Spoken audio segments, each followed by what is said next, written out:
lap time. Jack Miller, of course, has got some crucial laps in as well. Heading around turn number 11 and up towards turn number 12, and he's lost again a touch of time there as well. Okay. Dylan. Sorry guys, just to confirm, yes, we can now see that that he did crash. I'm just being informed by my colleagues from Spanish TV that it was at turn number 4. Okay, so that was the slow right-hander for Johann Zarco. Let's see what he puts in here. 3 good laps coming up, whatever happens here. But is it quicker than his personal best? No. But a 30.6, that's 3 decent laps, Matt, in the mid-130s. Yeah, turn number 4 immediately aroused a suspicion that it was probably a cool right-hand side of his front tyre. That's usually what catches riders out around this Ricardo Tormo circuit in Valencia. So that run then ended by Johann Zarco, and a pretty good one at that, a 1:34.39. His best of the session so far, only just over a tenth and a half outside of where Marc Marquez currently at the top of the timesheets. Jack Miller in that lunch interval we saw hammering himself around the circuit trying to play after the first man to go out. He crashed at turn 10, cold tyres. So he's out there looking like he might improve his time already. So we're expecting to see him cross the line anytime soon, and he does go up into 11th with a 1:31.380. It's not quite as quick as he was going yesterday, but he is obviously loving life at the moment on that new Ducati. He's faster than his teammate Petrucci. He looks comfortable, Steve, doesn't he? Jack Miller doesn't look like a rider that's had a day and a half on that GP17 Ducati. Looks like he's been on there for 6 months or so. Really, really comfortable, straight into the groove. Loves the braking stability of that GP17, which took Andrea Dovizioso to 6 race wins this year. Hoy Lorenzo to 3 podiums. Of course, he's got no complaints whatsoever. No surprise about the engine performance of that factory Ducati. A lot less wheeling than you get on the Honda as well, which has had its acceleration woes over the last couple of years. Dylan? Well, guys, I'm actually just down here now with Francesco Guidotti from the Pramac team. Francesco, well, Jack had a difficult start to the day, but he's out there and he's looking so comfortable again. How is he feeling on the bike? Yeah, this morning it was the first to go out, and I was so excited and too much excited after yesterday. And yeah, it was maybe too cold, and he pushed a bit too much because of the good confidence he get immediately. So yeah, we lost a half a day to rebuild the bike, but now he went out again and looks pretty good. So yeah, let's try to understand what he needs to improve a little bit, but I think now is still the moment to get experience, to make lap and lap. Are you surprised how quickly he's adapted to the bike? I'm well surprised. Yeah, I'm well surprised, but not really a lot. I'm not really surprised. We expect something like that, but yeah, it's under expectation. I think Jack, I remember him telling me when he was with Honda, he likes to ride and use the rear brake a lot to help the bike turn in. And I remember that, you know, lots of Ducati riders have said you need to use the rear brake a lot to help the bike turn. Do you think that's maybe one of the things which is helping him?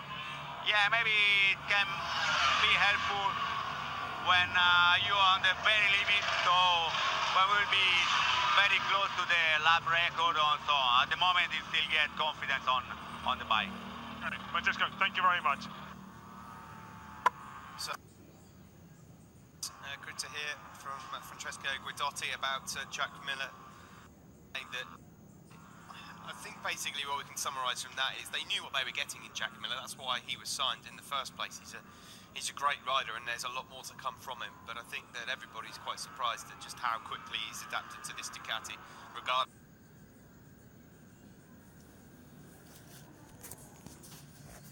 as to whether it's stable on the brakes or good at getting the power down early on. So Jack at the moment still circulating, and as Francesco said there, just trying to get in as many laps as possible. The Ducati of the modern era, Steve, is no longer the big shop that it used to be. It's a much more competitive motorcycle than what it was in previous years. You think back to the days when Valentino Rossi jumped off a Yamaha in 2011 onto a Ducati, completely different ball game back then. Ducati with Gigi D'Alina at the helm over the last 3 years have really turned around that Desmond Sadici project. It's a much more rounded package. It works in all kinds of different conditions now, and although it still has the odd turning issue for the likes of Dovizioso and Lorenzo, it certainly doesn't have anything like the major understeer issues that used to be the main Achilles heel of that project. So it's not quite the shock transition now when you move on to a Ducati, as it perhaps has been certainly in previous years. Take nothing away though from Jack Miller, because he's really impressed so far. 5th yesterday and 11th on the timesheet so far, having missed a big chunk of time after that crash this morning at turn 10. Marc Marquez back in and at the end of his latest tyre smoking stint through turn 13. Guys, quick word, Tito Rabat, he has also had a crash whilst we've been off. The bike pretty much repaired. Tito looks like he's okay. I'm yet to confirm the corner, but it was also down on the right-hand side of the machine, a bit like Johan Zarco, most likely turn 4, but I'll try and find that out now. So that Tito Rabat then down the road at some point. Topple off his Ducati. Here's Franco Morbidelli. Still on a 32.3, his fastest time of the test so far. He's put in 32 laps here today to go along with his 78 laps that he put in yesterday. Guys, confirmation, also turn number 4 for Rabat.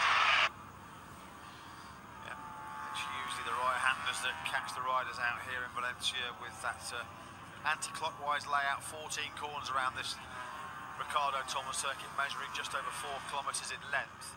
With 9 left-handers, you can quite easily let temperature drop out of that right-hand side of the tyre. This is exactly what happened to this man, Franco Morbidelli, at this very point on the circuit this morning. His first big MotoGP crash for Franco Morbidelli. And barrel rolling through the gravel trap. Thankfully, he was only shaken and not stirred after that big crash at turn number 10. He actually went straight back out onto the circuit, having got a new set of leathers on, and immediately went straight back out and started lapping faster. I would think, Steve, he's just a fraction over 2 seconds outside of Marc Marquez's best pace so far. I think if he could just get it under 2 seconds, I think under 2 seconds is probably one of his pre-test targets actually this week. Yeah, they always say, don't they, that 2-second bracket is the one that's hardest to beat down, and if you can do that as a rookie in your first time out on the bike, I'm sure that the Italian would come away from here as a very happy rider indeed. He's learning stacks.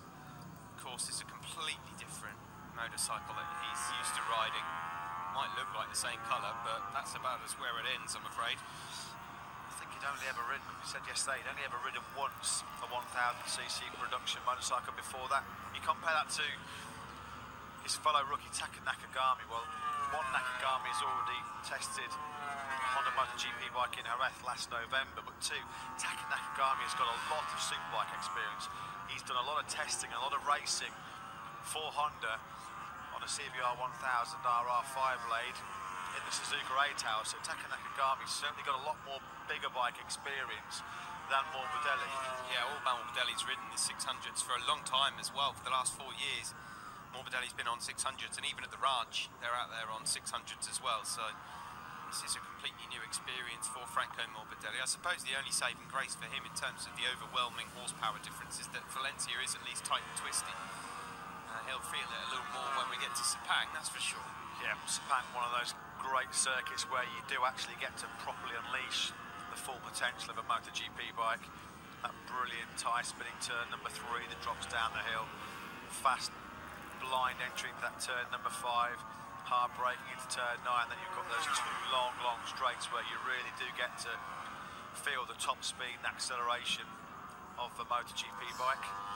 Not quite as much as Tom Luthi, though, who joined us in the commentary box a little bit earlier on this morning. Of course, he has ridden a MotoGP bike before, KTM's RC16 last year, and he got that honour in Mugello. An eye-popping experience when he wound it up to top gear for the first time down the Mugello straight, when he was nudging about 350 k's. Alex Rin's a rider playing catch-up at the moment. He crosses the line there, improvement for him. Dylan. Yeah, guys, something from pit lane. So you're unfortunately not going to see any more of Andrea Dovizioso this afternoon.